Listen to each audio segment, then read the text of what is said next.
Les Israéliens bombardent le quartier général palestinien à Beyrouth. Réduction du temps de travail, les discussions sont serrées. Bientôt, des propositions pour protéger l'épargne populaire. Les laissés pour compte des vacances. Mesdames, Messieurs, bonsoir. Escalade de la violence, le terme a été si souvent galvaudé qu'on n'ose plus l'employer pour qualifier la situation au Proche-Orient. Et pourtant, que dire ce soir ? Au vu des chiffres du nouveau raid israélien sur Beyrouth ce matin, près de 100 morts et 500 blessés, tous les chiffres concordent. Pourquoi ? Eh bien parce que Tel Aviv a décidé d'attaquer la résistance palestinienne à son cœur et à sa tête, c'est-à-dire y compris au siège de l'OLP et du Fatah en plein Beyrouth, dans des quartiers résidentiels. D'ailleurs, les Israéliens ont fait savoir que les zones de population civile ne seraient plus protégées, d'où une intense panique à Beyrouth. Philippe Rochon. Toute la matinée, l'aviation israélienne a frappé les concentrations palestiniennes du Liban, Sabra et Shatila, à côté de Beyrouth, où vivent 200 000 Palestiniens, mais aussi en plein centre de la capitale, contre l'un des sièges de l'OLP qui s'est effondré sur les bombes. 8 ponts ont été détruits sur le Litani et la rivière Zahrani, coupant le sud Liban, où stationnent les forces palestiniennes, du reste du pays. Une dizaine d'avions de chasse comme celui-ci ont semé la panique sur un front de quelques 50 km, pendant que la marine et l'artillerie lourde israélienne pilonnaient systématiquement les camps aux environs de Saïda et le quartier général des forces palestiniennes à Nabatiyeh. En 3 jours, les bombardements de l'aviation israélienne auraient fait plus de 200 morts parmi les civils libanais et palestiniens et les combattants. Des réfugiés qui fuient leur maison bombardée dans le camp de Palestiniens de Saïda vont tenter de gagner à pied la capitale libanaise. Pourquoi une telle opération coup de poing contre les Palestiniens ? Les stratèges en Israël estiment qu'il y a à cela 2 raisons. D'abord, l'augmentation de l'engagement de l'Union soviétique et ses alliés comme la Libye en Moyen-Orient. Ils envoient des renforts en matériel et en hommes, en instructeurs, aux troupes de l'OLP. Et le deuxième phénomène est que l'armée, l'OLP, les troupes palestiniennes voudraient devenir une armée régulière, ce qui poserait un danger un peu plus réel à Israël, à sa frontière du nord. Mais l'opération coup de poing de l'aviation israélienne n'a pas arrêté pour autant les bombardements à la frontière nord d'Israël. Les sirènes d'alerte résonnent encore 10 fois par jour dans la ville frontalière de Nahariya, obligeant la population israélienne à se réfugier aux abris pour échapper aux tirs de roquettes des Palestiniens depuis le sud Liban. Mesure de sécurité parfaitement réglée, 3 morts et une quarantaine de blessés seulement, pourrait-on dire, depuis le début des bombardements il y a 3 jours. Mais Israël a fait payer très cher ses victimes aux Palestiniens. Pourtant, les Fédayines sont décidés à continuer le bombardement sur la Haute-Galilée et prouver ainsi que l'OLP est encore loin d'être décapité. Le Liban a demandé cette nuit la convocation du Conseil de sécurité de l'ONU et les États-Unis viennent de décider de surseoir à la fourniture à Israël de 4 bombardiers F-16. Le gouvernement français, de son côté, a exprimé sa vive préoccupation. L'OLP venait d'appeler le gouvernement français à condamner Israël. En France, ce sont d'abord les négociations sur la durée du travail qui nous intéressent au premier chef. Vous savez que le CNPF a proposé la signature d'un accord au terme duquel, en échange des 39 heures et de la 5e semaine de congés payés, eh bien, le patronat demandait des aménagements d'horaires, ce que refuse la CGT. Patronat et syndicats viennent tout juste d'arrêter leur réunion, de l'interrompre pour un court moment. Sur place au CNPF, Florence Graffin. Eh bien, c'est sur ce marché justement proposé par le patronat, d'une part les 39 heures, la 5e semaine de congés payés, d'autre part 150 heures supplémentaires et des assouplissements, que porte la discussion.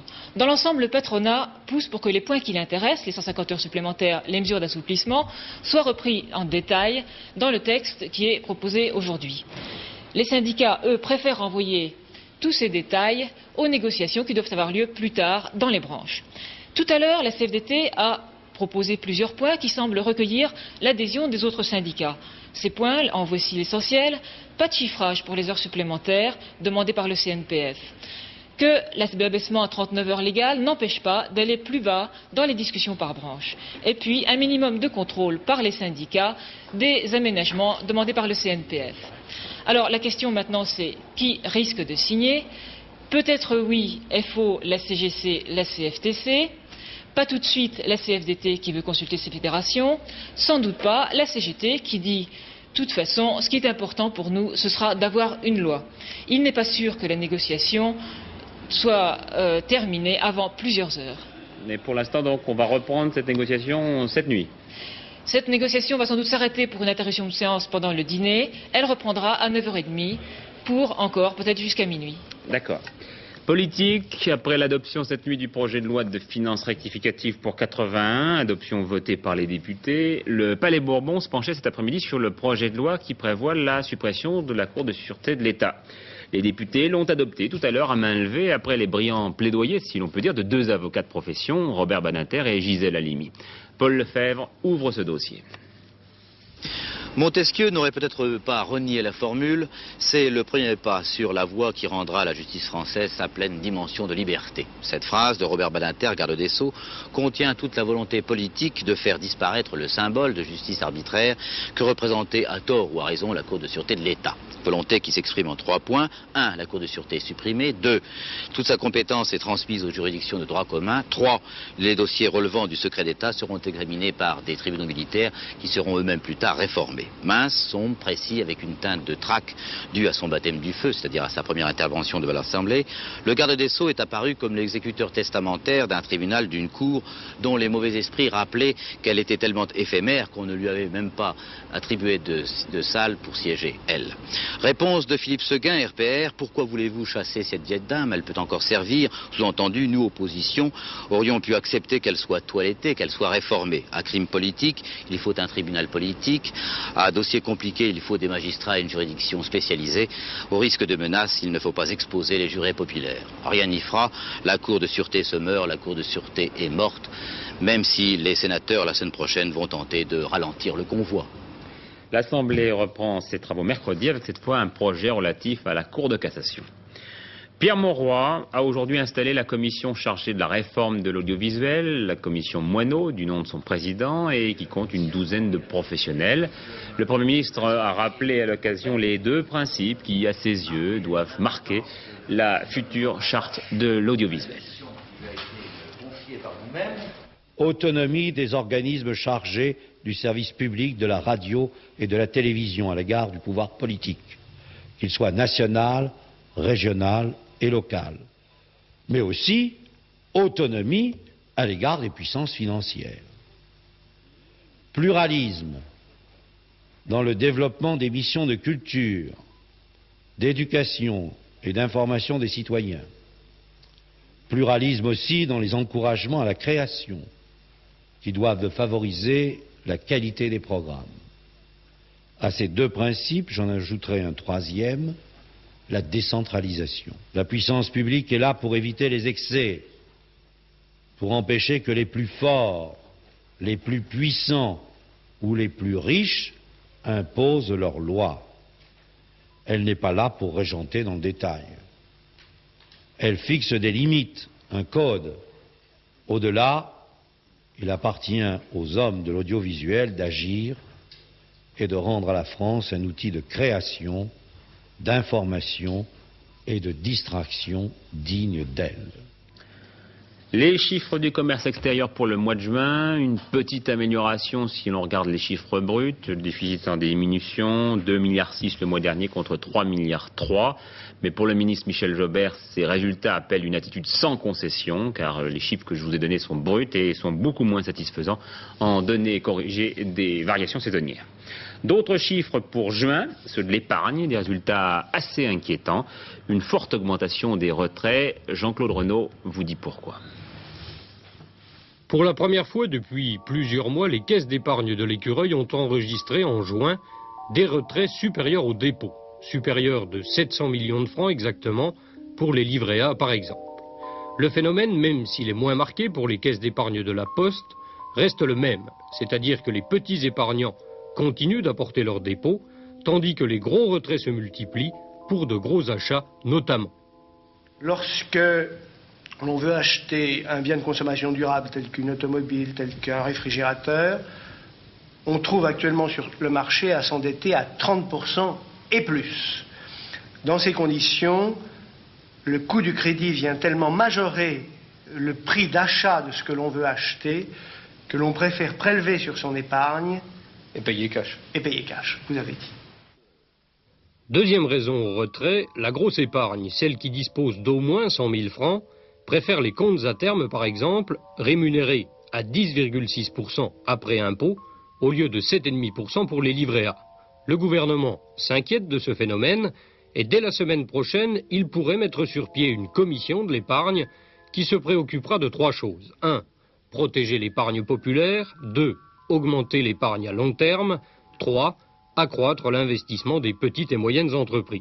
Cela dit, la réorganisation de l'épargne pourrait en partie dépendre des résultats du sommet d'Ottawa en matière de taux d'intérêt.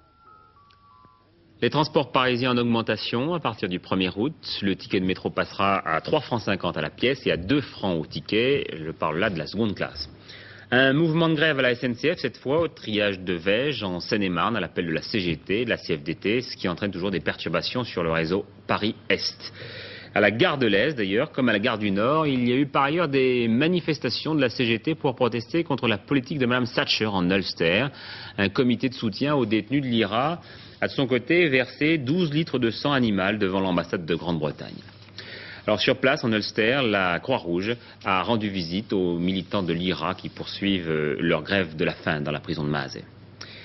Ottawa, c'est dans 3 jours. Le sommet des chefs d'État ou de gouvernement des principaux pays industrialisés qui, pendant 2 jours, donc, parleront des grands problèmes économiques et politiques du monde occidental. Les 2 seuls chefs d'État de ce sommet, Ronald Reagan et François Mitterrand, assisteront pour la première fois à une réunion de ce genre. Georges Bortoli, vous en présentez. Allier la fermeté des convictions à un certain pragmatisme, aller au fond des problèmes mais rechercher les convergences, tel sera le propos de François Mitterrand à Ottawa. Monsieur Reagan, pour sa part, semble devoir être intransigeant. Il a déjà dit que sur le dollar et sur les taux d'intérêt, il n'a pas l'intention de changer d'avis. Le chancelier Schmitt a étudié avec François Mitterrand en début de semaine les points sur lesquels les intérêts communs français et allemands pourront s'exprimer, tandis que Mme Thatcher arrivera à Ottawa avec le poids de ses problèmes économiques et sociaux qui n'ont en rien entamé la résolution de la Dame de Fer. Monsieur Suzuki, Premier ministre japonais, sera un peu le grand méchant loup, tant la capacité d'exportation japonaise préoccupe les Occidentaux. Comme M. Suzuki, M. Spadolini, nouveau Premier ministre italien, fera ses premiers pas dans ce sommet annuel des industrialisés, ainsi d'ailleurs que M. Mitterrand et Reagan. Et enfin, il appartiendra à M. Trudeau, Premier ministre canadien, de recevoir ses 6 collègues en tant que représentants de la puissance invitante. Alors, dans quel esprit les Américains abordent ce sommet? Philippe Harward a posé la question à Donald Reagan, pas Ronald, l'autre, le ministre des Finances. Et vous allez l'entendre, il y a bien peu de chances que Washington dise oui aux Européens en matière de baisse des taux d'intérêt.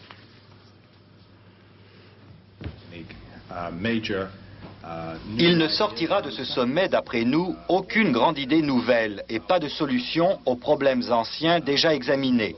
Mais bien sûr, nous avancerons dans nos discussions et surtout, du point de vue américain, nous voulons avant tout pouvoir coopérer avec les autres pays. Monsieur le ministre, pensez-vous qu'à Ottawa, le président Reagan pourra répondre concrètement à la demande des Européens de baisser vos taux d'intérêt ou se contentera-t-il de dire à ses interlocuteurs « soyez patients » ? Souvenez-vous que lors du dernier sommet, on a encouragé les États-Unis à diminuer leur taux d'inflation et à rendre le dollar plus fort, au lieu de le voir continuer à s'affaiblir. À la suite de cela, et conformément à ses promesses électorales, le président Reagan a mis en œuvre une stricte politique économique qui comprend diverses mesures, fiscales et autres. Il a donc encouragé la Banque fédérale de réserve à avoir une politique monétaire très rigoureuse.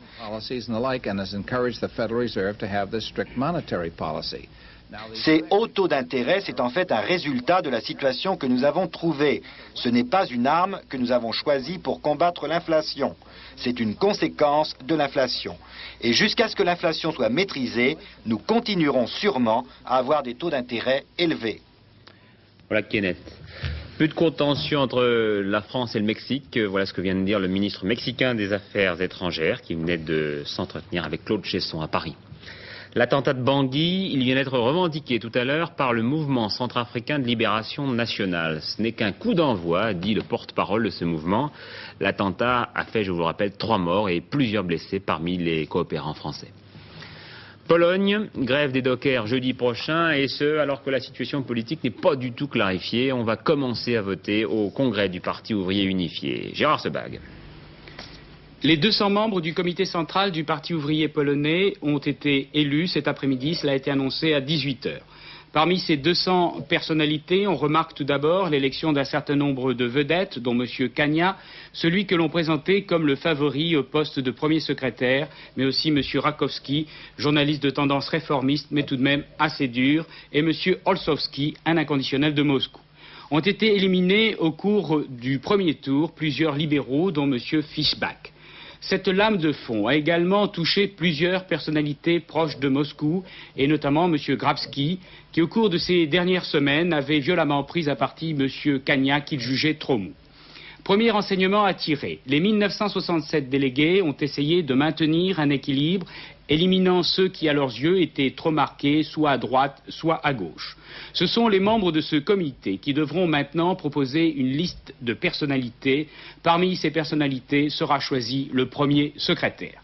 Le Parti ouvrier polonais est-il véritablement en train de connaître une révolution ou assistons-nous simplement une nouvelle fois à une péripétie pour la lutte du pouvoir? On ne pourra le savoir que lorsque le premier secrétaire sera désigné, sans doute demain. Grande-Bretagne, Roy Jenkins, l'ancien président de la Commission européenne, battu hier soir dans une élection partielle par un travailliste. Malgré tout, son parti, nouveau venu, le Parti social-démocrate, fait une percée spectaculaire. Chine, des centaines de morts et peut-être des milliers après les inondations catastrophiques qui ont ravagé le sud du pays. On parle de 100 000 blessés et de 100 millions de personnes touchées en tout. C'est vous dire. Regardez les images que vous commente Gérard Rinet. À Chongqing, ville industrielle, ici sur ces premières images qui nous parviennent de Chine, il y aurait près de 1000 morts. Toute la vallée du Yangtze, le plus grand fleuve du pays, ressemble à un océan avec ici et là des îlots qui émergent. Cette brusque crue est due aux pluies diluviennes de la semaine dernière. Selon la télévision chinoise, il y aurait déjà près de 3000 morts et 2 millions de personnes sans abri. L'armée, appelée en renfort, a distribué des vivres et des vêtements, mais la circulation complètement désorganisée ne facilite pas l'avancée des secours.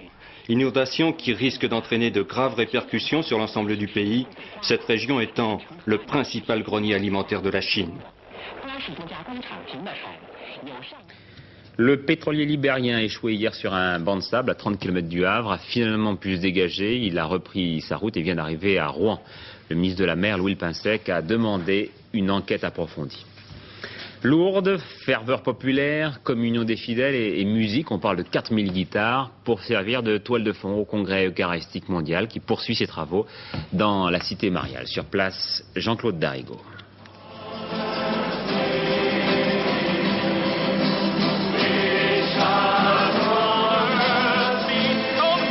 C'est sous un soleil timide que s'est déroulé le premier grand rassemblement du Congrès Eucharistique de Lourdes. L'Église ici, c'est bien sûr la France, très largement représentée. Elle a pris en charge l'animation générale du Congrès, mais c'est également ce que l'on appelle le tiers-monde, ce que le christianisme appelle les jeunes églises d'Afrique, d'Asie et d'Amérique latine.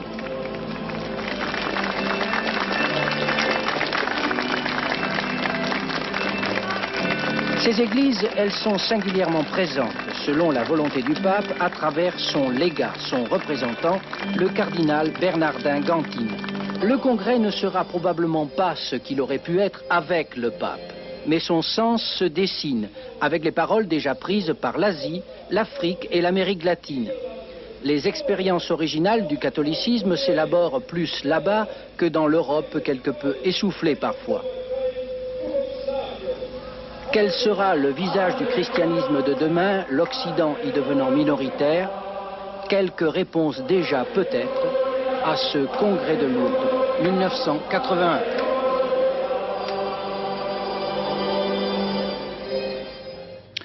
Cette redistribution du pain, comprise essentiellement pour les populations du tiers-monde, pourrait être aussi envisagée chez nous pour les personnes âgées, par exemple. On a vu la semaine dernière comment une femme de 83 ans pouvait mourir de déshydratation dans une maison de retraite de Marseille. Et puis régulièrement, au moment de l'été, on assiste à un gonflement des effectifs de personnes âgées dans les hôpitaux. On les y laisse comme parfois on laisse son chien dans un refuge de la SPA.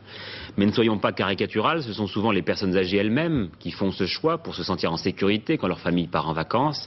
Corinne Pertuis et Martine Alain Regnault, à travers 2 exemples, nous font comprendre l'alternative.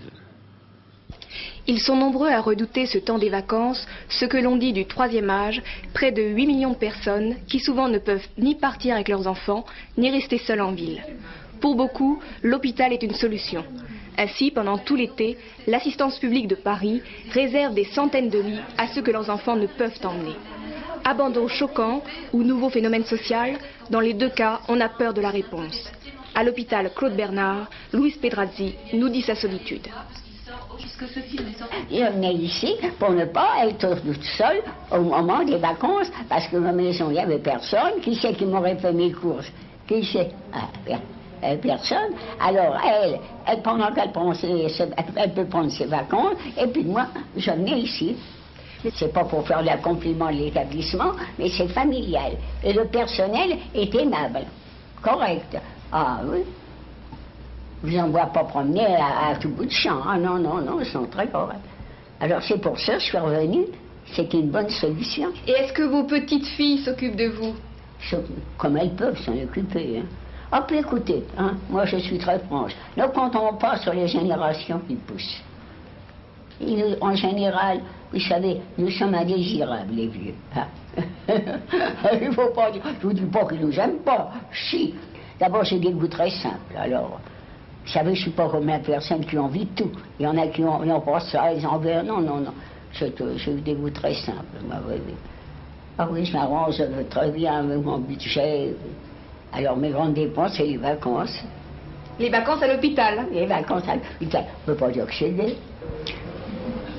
Parfois, on peut se passer de cette dure solution de l'hôpital-garderie et rester seul à la maison, à condition de pouvoir compter sur les voisins, la disponibilité du médecin et d'admettre de vivre avec une certaine anxiété. C'est le choix de Madame Cochery. Quand c'est le printemps ou l'hiver, vous sortez, vous allez chez vos enfants Oui. Et ils viennent vous voir? Et ils viennent me voir. Oui. Alors, en ce moment, vous êtes toute seule, toute seule? Je suis toute seule, oui. Oui. Et alors, si vous avez quelque chose qui ne va pas, qu'est-ce que vous faites? Qui vous aide?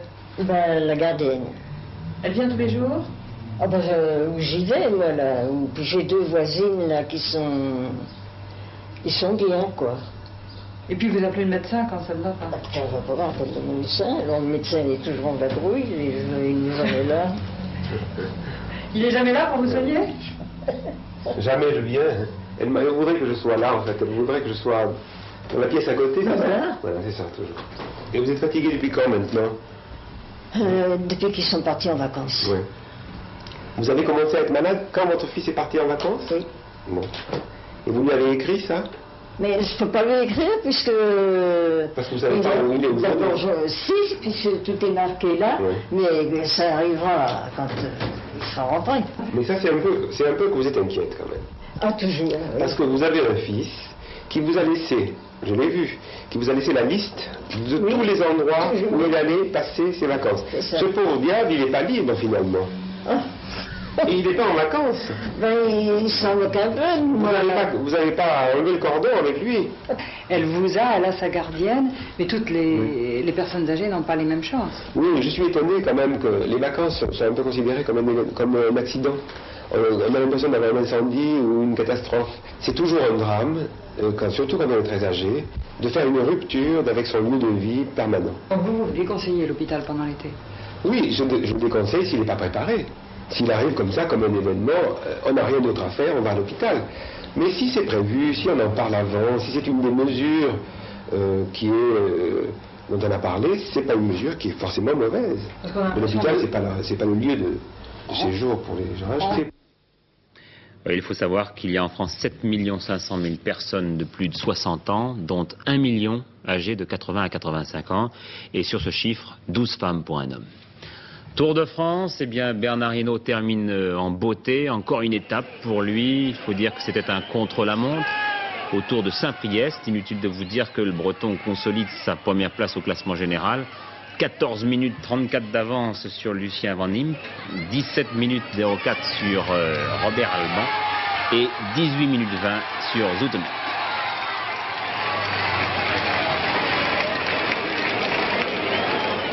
Automobile, maintenant, Arnoux et Prost ont confirmé leur bonne performance d'hier au circuit de Silverstone. Les deux Françaises partageront la première ligne de la grille de départ de ce Grand Prix d'Angleterre. En deuxième position, Piquet et Pironi.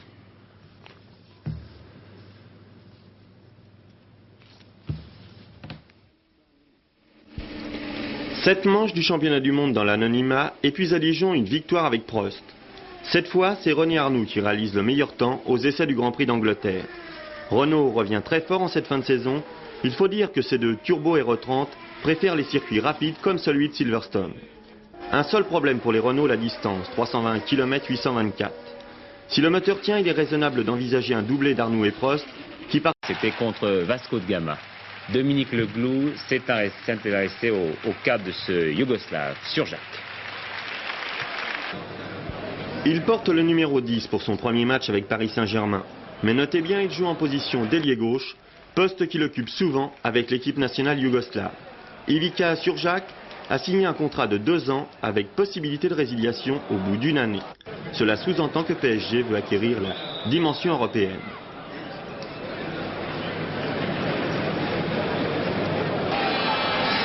« 45 points international, âgé de 28 ans, intelligent et modeste, il fait mettre son talent au service de ses partenaires. Meneur de jeu dans son ex-équipe d'Adjustpli, il sera à Paris le parfait complément de Mustapha Daleb. Arrivé mardi, Surjak était déjà le lendemain contre Vasco de Gama au diapason de ses partenaires. Une adaptation quasi instantanée. Retenez bien son diminutif, Ivo, un mot qui résonnera sans doute souvent sur les gradins de la Porte d'Auteuil. Voilà, avec Laurent Bourmède maintenant, la météo et la question, est-ce qu'il va faire beau demain? Écoutez, finalement tout dépend. Si vous êtes optimiste, vous trouverez effectivement qu'il y a plus de soleil que les jours précédents et que donc c'est tout de même l'été. Et au contraire, si vous êtes pessimiste, vous trouverez que tout de même il y a beaucoup de cumulus sous soleil et des averses. Et puis il y a les températures qui seront en légère baisse. Or, elles n'étaient pas bien hautes. Tenez, regardez celle d'aujourd'hui relevée à 14 heures par la météorologie nationale. Vous voyez, il fait beau dans l'extrême sud-est, température normale pour la saison, 28, 29 degrés, mais en revanche 14 degrés à Cherbourg, 15 degrés à Brest, c'est tout de même peu à 14 heures pour un mois de juillet et ça ne s'améliorera pas tellement demain. La carte pour demain, eh bien les nuages qui ont traversé le pays aujourd'hui, le sud-est surtout donnant des pluies et des orages violents en particulier sur les Pyrénées, sur les massifs montagneux plus généralement, s'éloignent vers le sud-est, vous voyez, toucheront encore demain l'extrême sud-est, les Alpes et la Corse avant de disparaître. Partout ailleurs, un temps en général nuageux, des nuages avec tout de même des éclaircies. Avec ces passages nuageux, il y aura des averses qui seront assez nombreuses. Plus nombreuses du Massif central au nord-est, moins nombreuses en revanche près du golfe du Lion où le Mistral, vous voyez, soufflera, et également de la Bretagne à la Vendée et plus généralement sur toutes les côtes de l'Atlantique où donc il fera un temps meilleur. Ça c'est donc pour demain samedi, dimanche, c'est ce temps variable, instable, avec des éclaircies, des passages nuageux qui se généralisera, mais les averses seront moins nombreuses et les éclaircies seront plus belles avant l'arrivée de nouvelles pluies dimanche soir, par l'ouest, annonçant un lundi pluvieux malheureusement. Nous y reviendrons demain. Les températures prévues pour demain, bien voyez, faibles le matin, 11, 13, 14 degrés, sauf dans le sud-est 18, et très moyenne l'après-midi, 17 degrés seulement dans le nord, l'est et l'ouest, alors qu'il continuera à faire chaud, mais un peu moins chaud tout de même dans le sud-est, 26 degrés. Enfin, notre éphéméride pour terminer, demain, eh bien, ce sera la Saint-Frédéric, donc bonne fête à tous les Frédéric et à toutes les Frédéric. Bien, Frédéric, ça nous fait penser à Chopin et la Pologne. Tout de suite, des images que nous envoie la télévision polonaise sur l'élection au comité central avec un certain nombre de surprises. Vous voyez la proclamation de ces résultats. Les surprises, eh bien, c'est que seuls 4 membres du bureau politique ont été réélus, parmi lesquels Stanisław Kania, qui est actuellement premier secrétaire et donc chef de la Pologne, ainsi que le premier ministre Jaruzelski. Mais de même, on compte l'élection du vice-premier ministre Rakowski, qui a une chance de succéder peut-être à M. Kania. Mais parmi les battus, on retrouve le général Mokchar, l'ancien vice-premier ministre Jagielski, et puis un certain nombre de durs et de libéraux, tous confondus. Dernier journal, 23h, Jean-Claude Alanic. Demain, antenne de midi à 12h45. Et je vous laisse pour le journal de 20h en compagnie de Patricia Charnelet et d'Hervé Claude, le temps de prendre quelques vacances. À très bientôt.